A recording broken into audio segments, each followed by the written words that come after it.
Breaking right now, Kemi Badenoch attempted to make Slippery Starmer squirm by challenging the Prime Minister on his decision to appoint someone he knew to be a convicted fraudster, the now departed Transport Secretary Louise Haigh, to his first cabinet, even though the public had no idea of her shady past at PMQs today.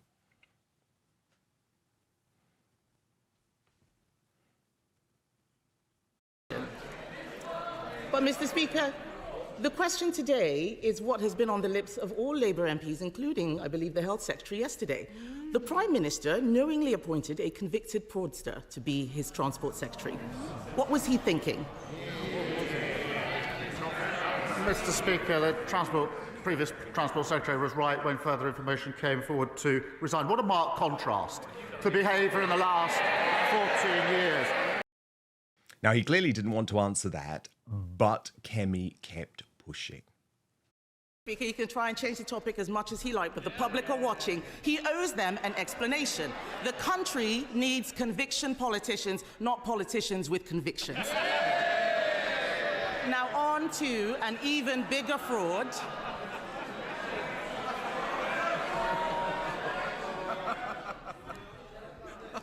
Yes. Now on to an even bigger fraud, the budget. Last week, the Prime Minister failed to repeat the Chancellor's pledge of no more borrowing and no more taxes. It is obvious that they are coming back for more. In his manifesto, he committed to making Britain the fastest growing economy in the G7. Does he stand by his own pledge? Mr. Speaker, I gently remind her that two of her predecessors had convictions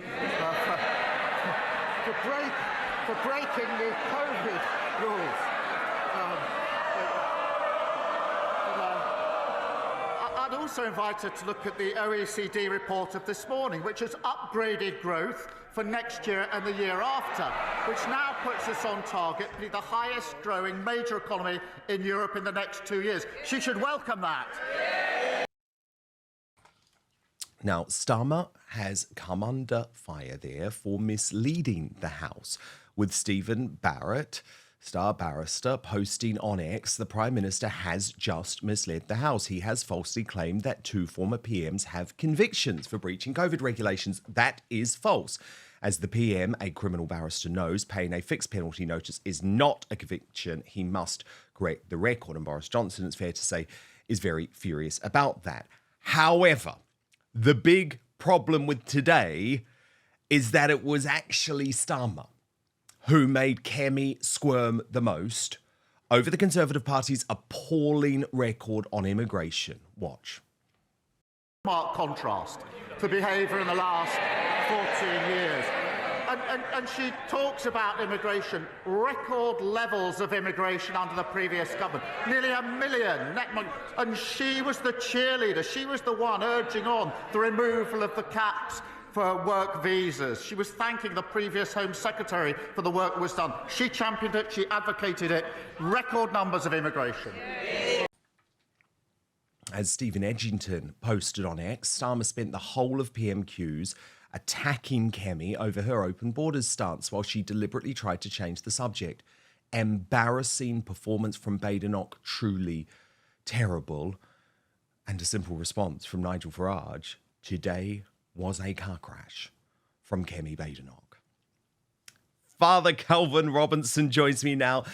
And Father Calvin, isn't this the issue? Isn't the issue? Kemi can have a great moment, like I thought she had a great moment with pre-prepared lines in terms of Louise Haigh. And can I just say, it is astonishing to me that the corrupt mainstream media doesn't believe it's a big deal that Starmer put a convicted fraudster into his first cabinet. And we're all just meant to not ask any questions about that, even though there's an obsession about what happens with backbench Reform UK MPs. But put that to one side. The problem is she has no answer to the appalling damage that the Conservative Party did to our country with their open borders policy. This is going to be Kemi's problem, Dan, in that she is very good at speaking. Her rhetoric is fantastic. At the dispatch box, she puts on a good show. Great. However, her background, her history is going to come back to bite her. She has been very pro-immigration over the years. She's been very pro a lot of things that I think Conservatives are going to find out is quite upsetting to them. And it's not necessarily because that's where she stands on these things.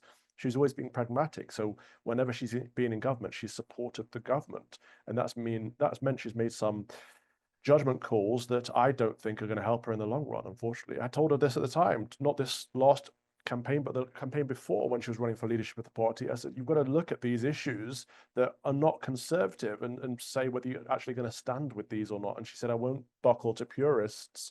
And I think that's a stance to take, not the stance I would take, but it's the stance she took. And so there will be more instances of this, of things that come up. The immigration ones are the biggest problematic one because, of course, it's the biggest issue in the country.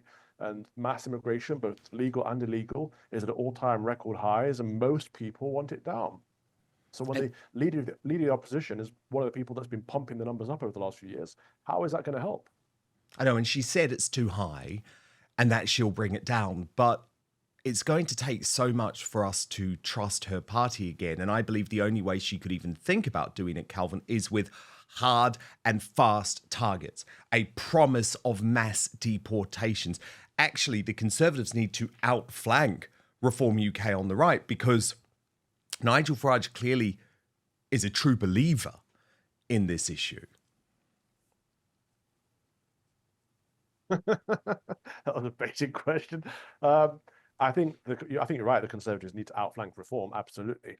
It's the only hope they've got, I think, Father Calvin. It is. What they've been doing for the last few years is they've been trying to outflank Labour. Like, we're not the racists, we're not the xenophobes, we're not bigots. Like, we're not, what they should have been saying is, yes, immigration is too high, and they should have addressed immigration while they were in power. But because they didn't, people aren't going to believe them in what they say now. But you're right, they need to come round the right of Reform and say, look, if we get into power, we'll have mass deportations. Farage said it's practically impossible. We'll show you how it's possible. That's what they need to do.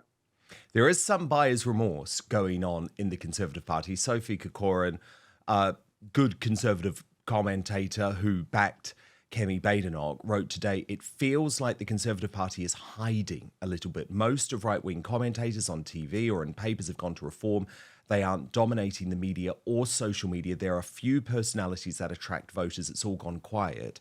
But then Kevin Edgar, who was a big advocate for Robert Jenrick, replied, that's why we needed Robert Jenrick as leader. You wanted Kemi, you got her, but are now complaining of people going to Reform and it all going quiet. Many of us said this would happen if Rob wasn't elected. Regrets, question mark. And the problem is, Father Calvin, I think this was the death knell for the Conservative Party. I think they had one chance to get this right, and Kemi Badenoch's business as usual approach, hiring all of the stooges who work for Michael Gove. Michael Gove, remember, establishment figure, now the editor of The Spectator, in the last couple of weeks said that he wanted Kamala Harris to win the US election. Doesn't that tell you everything you need to know?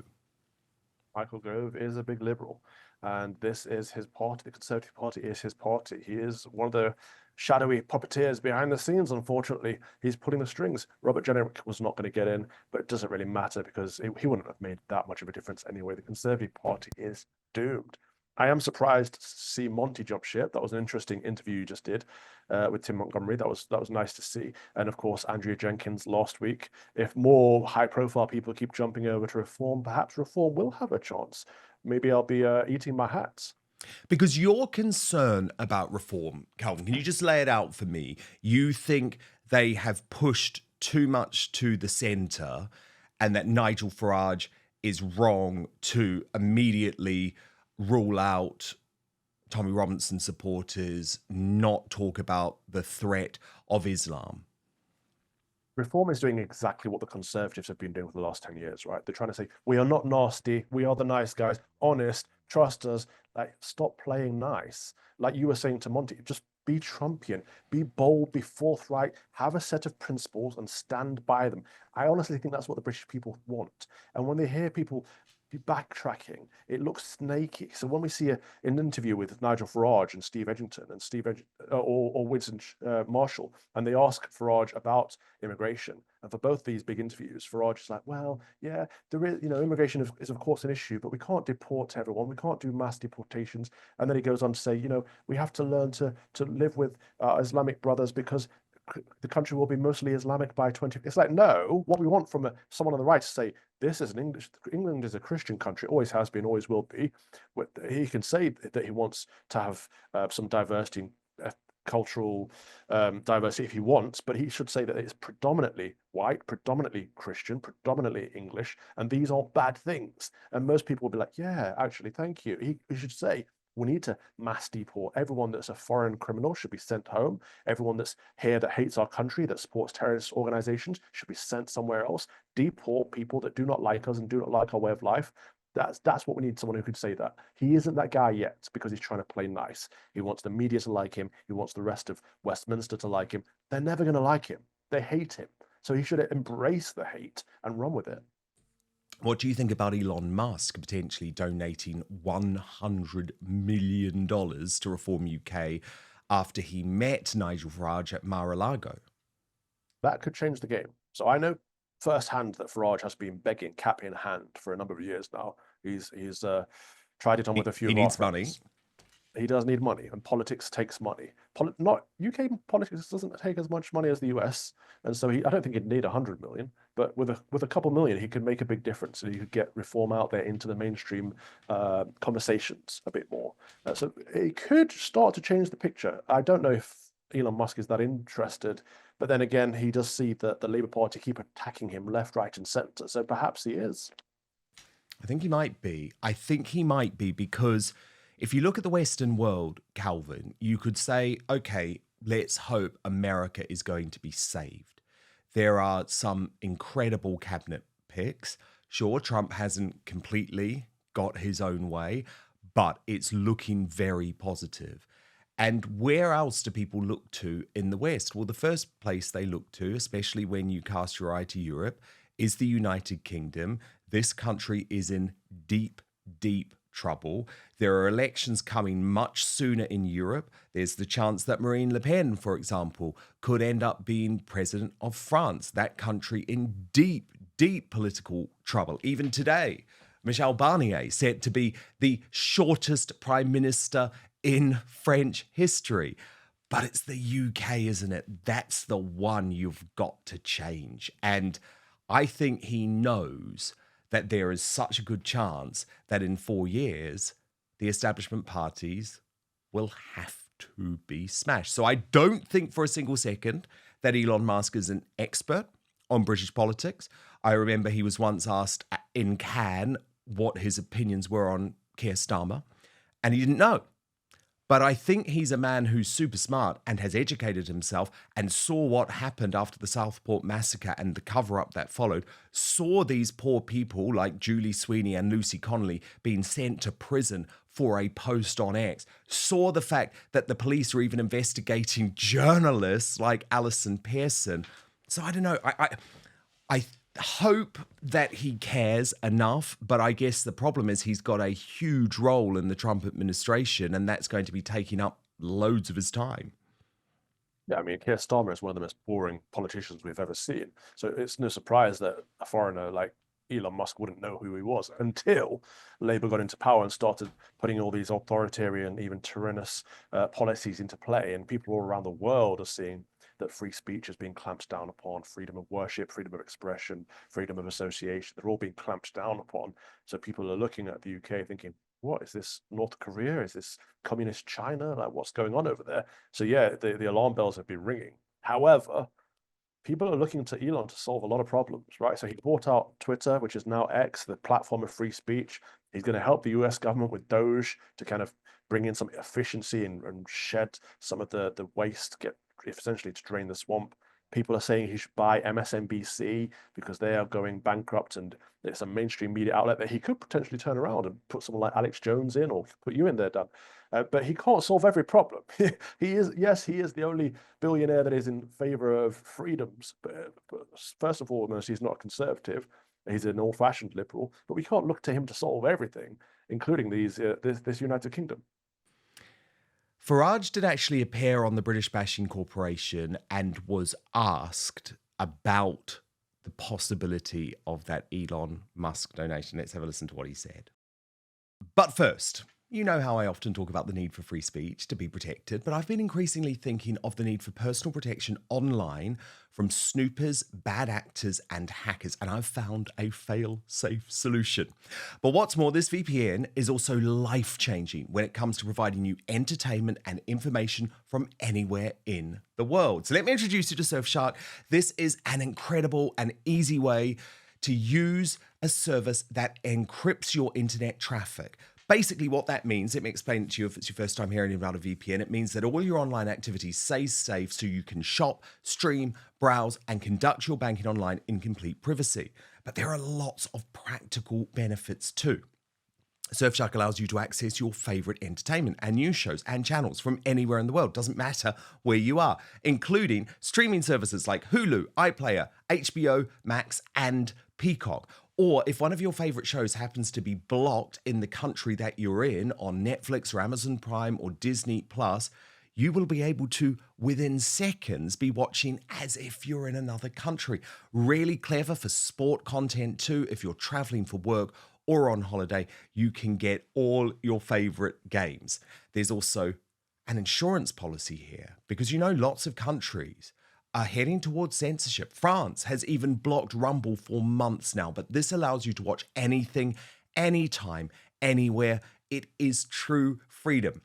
A VPN like Surfshark can save you money too because you can get the best deals from websites that change prices depending on where you are buying from. So you can be quite crafty with it. Lots of other benefits with the Surfshark deal. Unlimited devices, which means your entire household can stay safe with just one subscription. There are over 3,200 servers in over 100 countries, meaning there is a world of choice at your fingertips. And I know the whole concept of a VPN is new to some of you, but there is 24/7 customer service if this is your first time. So it's a no-brainer to go to surfshark.com/outspoken for an extra 4 months of Surfshark at an unbeatable price. Surfshark is so confident that they're the best in the world that you can try it for 30 days. If you're not entirely satisfied with the service, you'll get your money back. I think you will be, though. I use it, and it has been utterly brilliant. So go to surfshark.com/outspoken for an extra 4 months of Surfshark at an unbeatable price. But now, back to the show. Highly theoretical. This is something written by the Sunday Times, the source of which is goodness knows what. It is pure speculation. Right, so it was news to you, was it, when you read that? Complete news to me. I've heard nothing of the kind like this. Certainly, it leads us into a big debate about the funding of political parties and how we should do things. But I want to make it clear, whilst money, even a fraction of that money, would make a massive difference to our operations as a party, it's purely theoretical. I appreciate this is a hypothetical, but would you accept it? Well, would I accept money, given that we're up against two big parties who are very heavily funded, and we scrape by mostly on our burgeoning membership fees? Yes, of course I'd accept money. But, money's not everything. I mean, Joe Pike talked earlier. I think that's a fair enough response. Calvin, he needs money. There's nothing wrong with taking money. Elon Musk can funnel the money through X, which is a British business. Well, it might not be a British business, but it's based in Britain. Right. Well, I think it's based in Ireland, but there are still certainly ways that he could contribute if he wanted to. But the question is, what would Nigel Farage do with that money? So at the moment, Reform operates like a pyramid scheme. So supporters pay money in. They don't get a membership yet. There's no democratic rights. They have no votes on policies or leadership, but they pay money into the party. That money all goes up the chain, essentially to run the party and to pay Farage and people within the party whatever dividends they take from it, being a limited company.